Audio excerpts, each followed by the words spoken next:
Ta vie sur cette terre n'est qu'un vaste projet. Ta devise et ton but, c'est le mot « réussir ».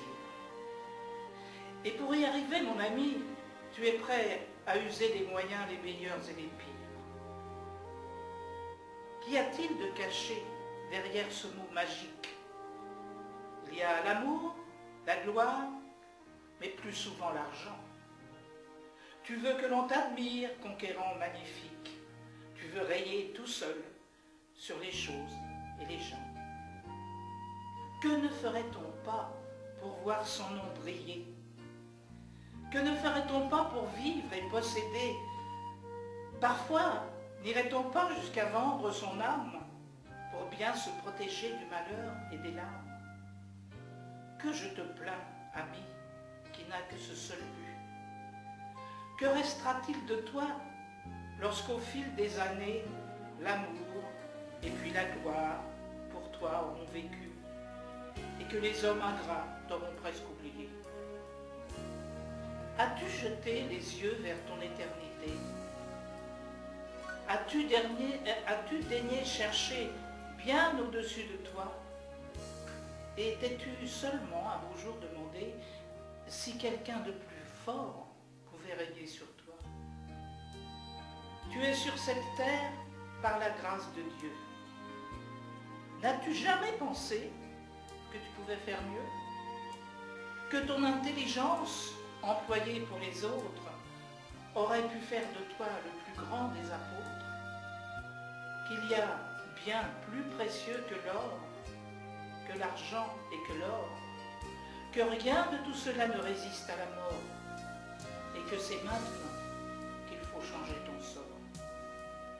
Ô ami, réfléchis, dis-toi que le temps presse, que peut-être demain sera ton dernier jour, et que dans l'au-delà, ce sont d'autres richesses que tu dois amasser pour qu'elles aient encore cours. Comme toutes les jeunes filles, Colette, tu as eu un désir ardent de te marier, de fonder un foyer, d'avoir des enfants, je suppose. Oh, c'était ton rêve, hein? C'était ton rêve. Quelle jeune fille ne rêve pas de ça? Alors, Colette, à quel âge tu t'es mariée? Je me suis mariée assez tard, finalement. Je me suis mariée à 28 ans. Oh, pour maintenant, c'est pas très Non, tard. non, maintenant, on À se cette marie plutôt époque-là, à la peut-être. trentaine. Oui. Mais à l'époque, coiffer Sainte-Catherine, c'était grave. Donc, je me suis mariée. Mais il n'est jamais trop tard pour être heureux. Non, bien sûr. Donc, tu t'es mariée, tu as eu tes enfants? J'ai eu 2 garçons, 2 bons garçons, on peut dire. Et voilà, j'ai vécu ma vie de femme, qui était un peu... J'avais un manque. J'avais le manque sûrement de ce que j'avais quitté, puisque quand j'ai voulu... on m'avait fait quelques propositions pour le spectacle, tout ça, quand j'en ai parlé à mon mari, on dit « Oh non, tu ne vas pas continuer dans ce milieu, etc. etc. » Enfin bref, bon, j'ai dit « Lui faire plaisir, j'arrête, n'en parlons plus, c'est du passé, j'arrête. » Mais à l'intérieur de moi, finalement, j'étais centré sur lui. C'était devenu mon idole. Tout ce qu'il disait, c'était bien, on va faire ci, d'accord. Enfin, bon, je l'attendais derrière les vitres, parce qu'il n'arrivait pas toujours de bonne heure. C'est comme ça qu'on aime. Oui, je me suis dit, enfin, j'avais une vie de femme, mais pas tout à fait ce que j'avais rêvé quand même. Au bout de 2-3 ans, je me suis dit, oh, tiens, j'aurais aimé que ça soit plus proche, plus uni. J'avais un mari qui était bon, qui était assez homme d'extérieur, qui pensait d'abord au travail, qui avait beaucoup de copains. Une vie extérieure un petit peu. Très, très extérieure, donc il ne rentrait pas à des heures très, très normales. Et ça commençait vraiment à me peser. J'étais un peu déçu. Mais, bon, je disais, tout foyer a ses problèmes et ses problèmes. Difficultés. Et moi, j'étais centré sur mes recettes de cuisine. Qu'est-ce que j'allais faire pour lui faire plaisir? Et petits travaux d'aiguille, mes enfants, aller les chercher à l'école, tout ça, parce que j'avais décidé, étant donné qu'il avait quand même une situation correcte, de ne pas travailler et de m'occuper de mes enfants. C'était un rôle tout à fait honorable. Surtout à cette époque-là, on pouvait encore se permettre, si le mari avait une situation suffisante, d'élever ses enfants tranquilles à la maison. Bien sûr. Voilà. Donc, c'était ma vie de femme. Un peu éteinte, parce que je n'avais plus ce contact avec le public, dans le fond, qui m'épanouissait. Et ton mari n'était pas quelqu'un qui... Et lui, oh non. Et puis même, je me souviens d'une anecdote où, pendant les vacances, nous avions des amis qui entouraient le lieu de vacances où nous étions, et qui savaient d'où je venais, qui savaient ce que j'avais fait, qui me disaient, dis donc, on a plein de... Ils avaient des petites maisons avec plein de locataires de vacances, et souvent on se réunissait pour prendre l'apéritif, tout ça. Et notre ami, il me dit, oh, dis donc, ce soir, tu pourrais pas nous faire une petite soirée, comme ça. Et puis j'ai préparé quelque chose, tout ça, si tu veux, sur tout ce qu'on avait fait ensemble. Enfin, j'ai recommencé un petit peu les textes que je faisais avant. Et tout le monde avait l'air content, on applaudissait, tout ça, j'ai retrouvé un petit peu. Et mon mari, il était assis derrière, les bras croisés, et ça n'avait pas l'air de l'amuser du tout. Ça m'a blessé. J'ai dit, tiens, j'ai eu l'impression qu'il était jaloux de ce que les autres aimaient, voilà. Mais qui venaient de toi, et quelque part, ils voilà. rejetaient un petit peu. Oui, ça m'a fait une grande impression. Je me suis dit, tiens, il n'a pas l'air d'apprécier ce que je fais. Est-ce qu'il est jaloux de voir que les autres sont contents? Je ne sais pas. Tu étais de plus en plus déçu, en fait. Alors finalement, ça me décevait. Il y avait des petites choses que je voyais, mais je me suis dit, ça quand même, il aurait pu réagir autrement. Oui. Le comportement n'était pas celui d'un Comportement, mari. voilà. Et puis comme j'étais femme. habitué quand même à avoir une famille qui m'entourait beaucoup, qui m'aimait, qui savait quoi faire pour moi, j'attendais un mari qui t'aime, mais ce qui est normal. Donc ça faisait un contraste et une déception, une frustration, quoi. J'ai eu un gros contraste. Et puis, il faut dire aussi que je sentais aussi que par rapport à sa famille, maman, elle fait comme ça. Des comparaisons. Pourquoi tu fais pas comme ça? Voilà, j'étais comparée à la mère. Ça, c'est très dangereux. Je demande vraiment aux hommes qui m'entendent de faire attention à ça. Quand ils ont choisi leur femme, c'est avec leurs défauts et leurs qualités, mais surtout de ne pas les comparer à leur mère. C'est très dangereux. Alors là aussi, ça m'a aussi un peu écrasé de dire, tiens, sa mère, elle fait mieux que moi. Bien sûr. Et ça aussi, ça a été lourd.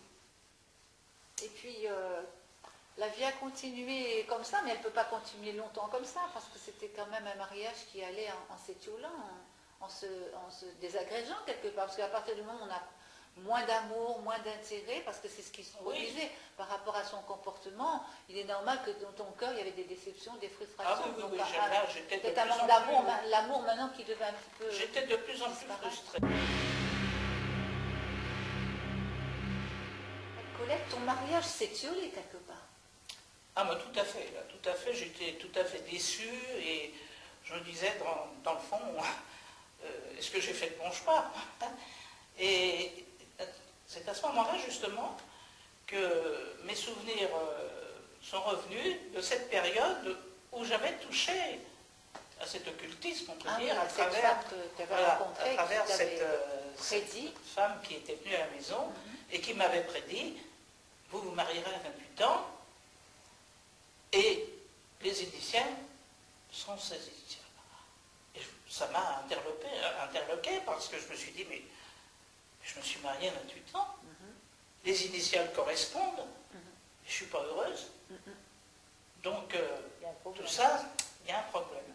Je pense que d'avoir touché à ça, je ne dis pas que cet homme, il avait été mis là pour me détruire, mais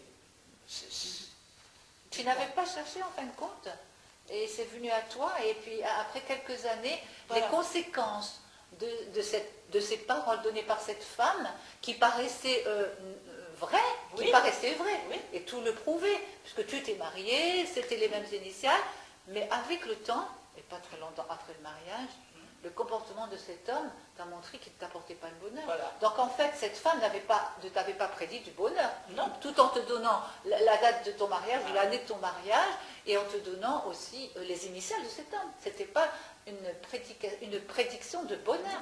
Non. Et en Donc, c'était général, faux, à en partir fait. du moment où on touche à ces choses occultes, ça ne peut pas être des choses de bonheur. Mais ça ne se voit pas Ça ne se voit pas tout de ça ne se suite. manifeste pas dès le début. Donc on C'est ça, se laisse, séduire. on se laisse séduire. et tromper. Et là, j'ai été séduite. Et là, tu t'es rendu compte, justement, des conséquences, en fait. Parce Ah bah oui, je me suis dit, mais là, alors, je me suis posé un tas de questions. Je me dis, mais ça m'a été... C'est terrible, ça. Qu'est-ce qui est arrivé, la suite de ça? Ah ben la suite de ça, c'est que finalement, ça aboutit à la séparation. Donc ça, c'était pas annoncé. C'était caché, ça. C'était caché. Mais le départ Paraissait être dans le bon sens.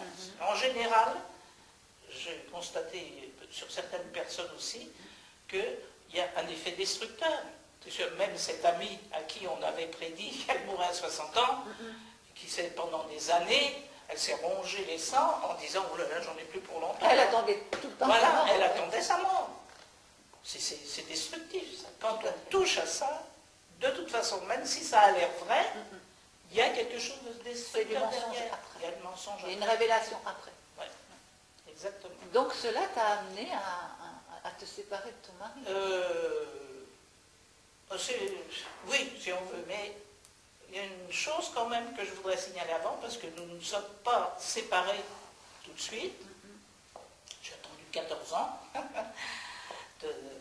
14 ans de patience, d'attente, de vexation, de souffrance. Souffrance, de déception. Et par contre, à cette époque-là, bon, nous avons déménagé, et le soir de notre arrivée, j'étais au milieu de mes cartons, des meubles partout, etc. Puis une dame sonne à ma porte avec un grand plat et une belle tarte aux pommes.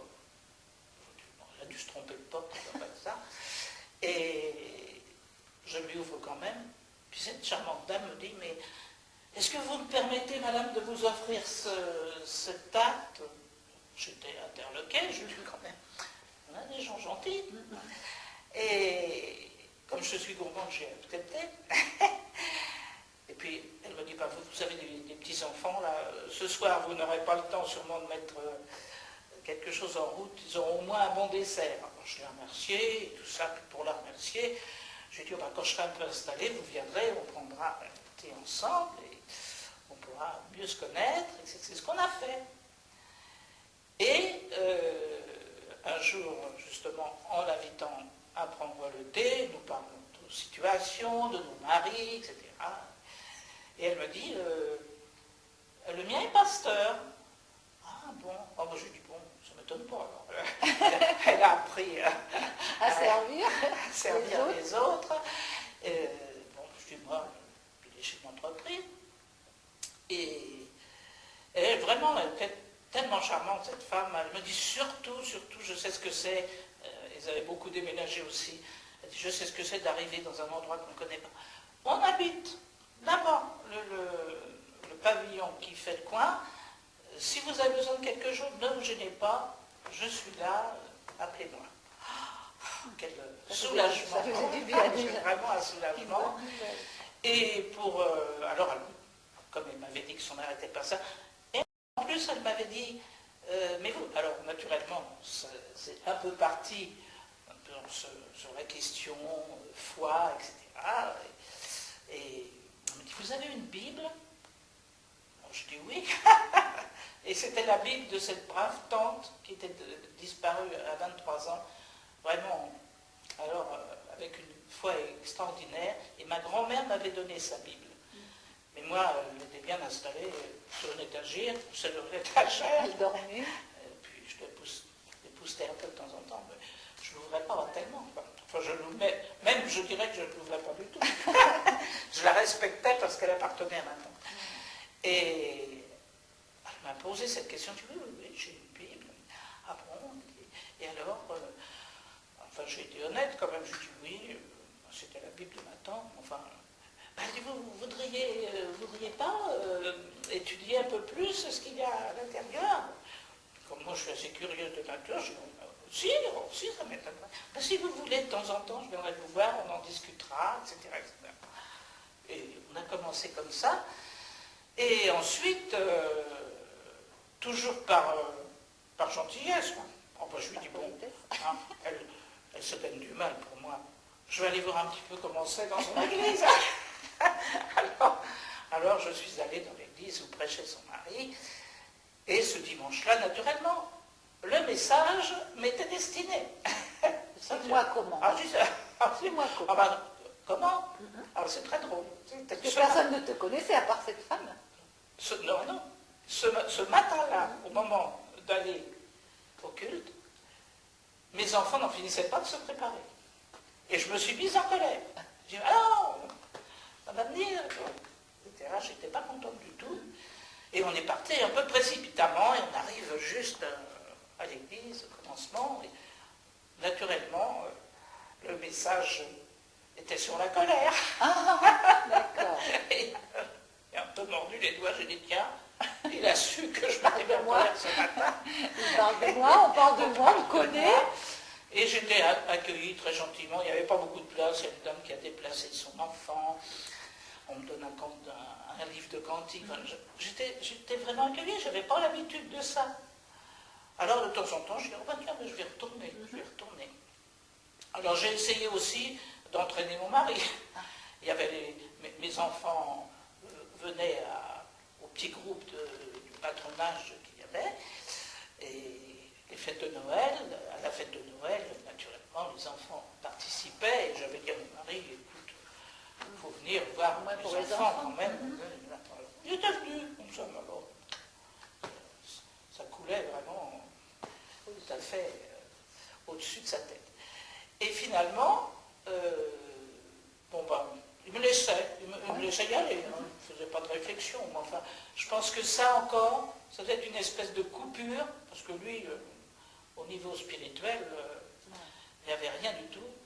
Et il me revient même une autre anecdote, c'est que le jour où nous sommes allés voir un prêtre, parce que nous sommes mariés à l'église catholique, on va voir le prêtre avant, on va parler un peu, etc.